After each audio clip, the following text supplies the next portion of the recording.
Saving 100K isn't gonna be easy. Being rich just ends there. Being rich ends when and if your income stops. I can also say with confidence that saving 100K will change a little aspect in your life. Everything now seems a little bit more reachable. Hey guys, we're back to another video, and today I'm gonna share why it's so important to save that 100K. In college, it was the first time that I heard the 6 figures. I was like, what's 6 figures? And someone explained to me that it's the number of digits a person would get for his or her salary. And when I heard this, I was like, whoa, man, I want that 6 figures. And over the years, I realized that being rich is not the same as being wealthy. Being rich is simply, yeah, I have a 6-figure salary. Or yeah, I got like a 30 grand bonus this year. Being rich just ends there. Being rich ends when and if your income stops. And really thinking about the salary isn't really a big issue. It's more of what you do with the salary that matters. There's all different kinds of jobs in this world, and they all pay differently.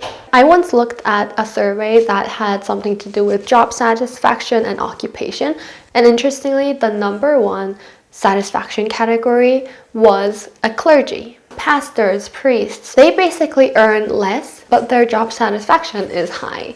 Whereas a software developer was very low in the ranking. It was right above the occupation of a dishwasher. So you can kind of imagine the number of salary.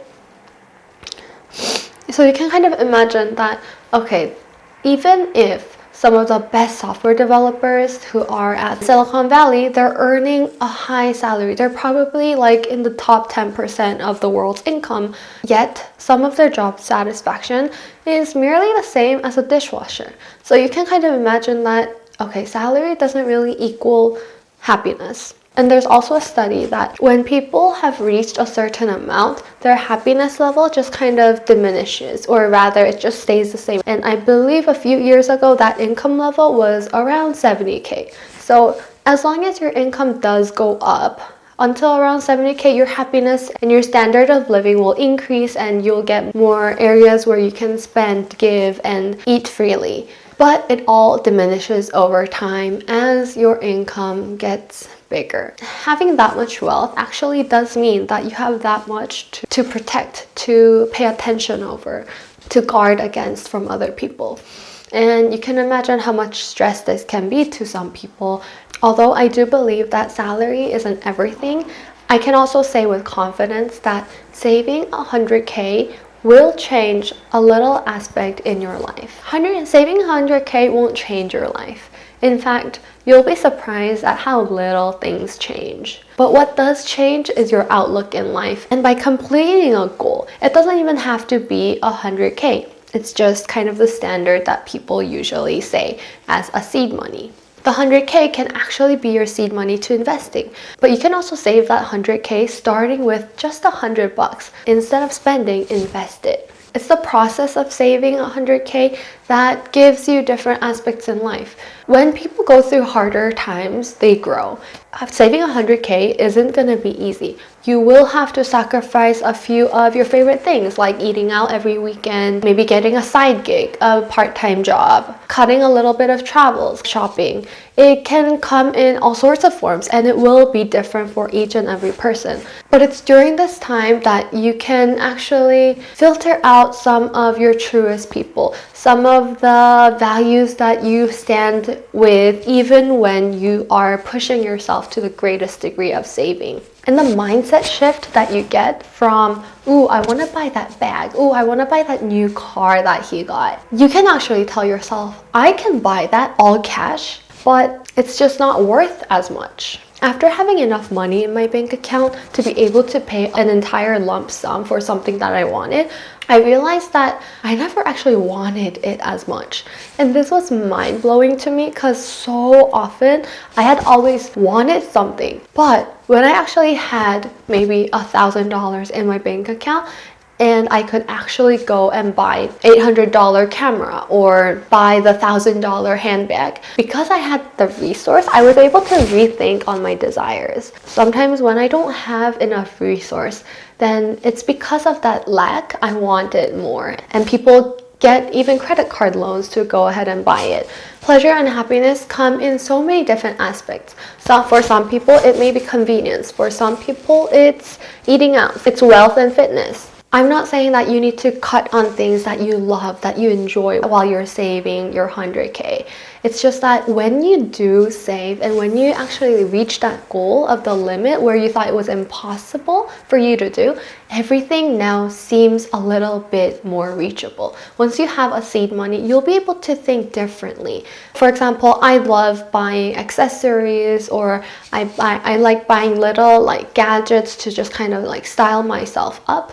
And when I didn't have any seed money, I was like, oh, I'm just gonna buy the cheapest one. But when I have a bigger lump sum, I began to think a little bit differently, and like maybe I could buy a set of earrings in bunch and maybe brand it myself and resell it. I was thinking more in like a business terms, and I was able to do that because I had the seed money. Making that seed money is harder when you're just saving inside a savings or checking account. It's when you're investing that seed money and little bits of pennies, dollars into stocks, it just begins to grow substantially.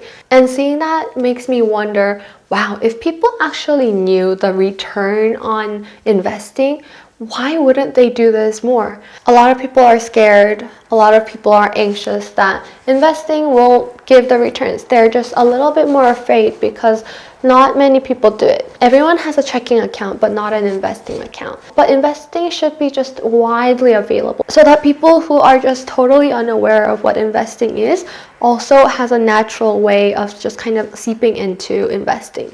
When you're not sure what you want to do in life, first make a substantial way to give you the access to something that you want when you do need it. Saving $100 is gonna give you discipline. It's gonna give you, you're gonna feel loneliness, jealousy. You're gonna think what this is all for. But all of these emotions are things that you're gonna come across one day or the other. And I just believe it's so much easier and worthwhile to gain that experience when you're a little younger. It's gonna be so much harder to say when you've got a family of 3, of 4, when you have 3 car payments to make instead of 1. Do anything while you can. Don't just wait for the timing. Oh, right now I'm not earning that much. I'm just gonna save and earn more money later. Start now. And you'll be surprised by the immense growth in yourself and even in your bank account. As in my last video, I mentioned that I'm nearing my 3-year mark, and with my visa issues, I'm just kind of like come to a halt, and I'm redefining the goals in my future. I'm not sure whether I should continue in the software engineering or whether I should seek more of like a healthcare option or maybe even finance. All of these are things that I have been interested in, but one thing I know for sure is that I want to study for the sake of just studying. I don't want a deadline. I've been just kind of being in this marathon for so long, and everyone that I talk to have been telling me, oh, I'm so glad to hear that you need some rest. I believe there's a reason why I'm hearing this over and over. In order to fill something up, in order to fill a cup up, you first need to empty it, because the contents that's inside the cup is gonna ruin the flavor of the second drink. The few months ahead, I'm planning to empty the cup, empty myself, and just kind of detox all my mental brain, habits, empty everything, just drain it out.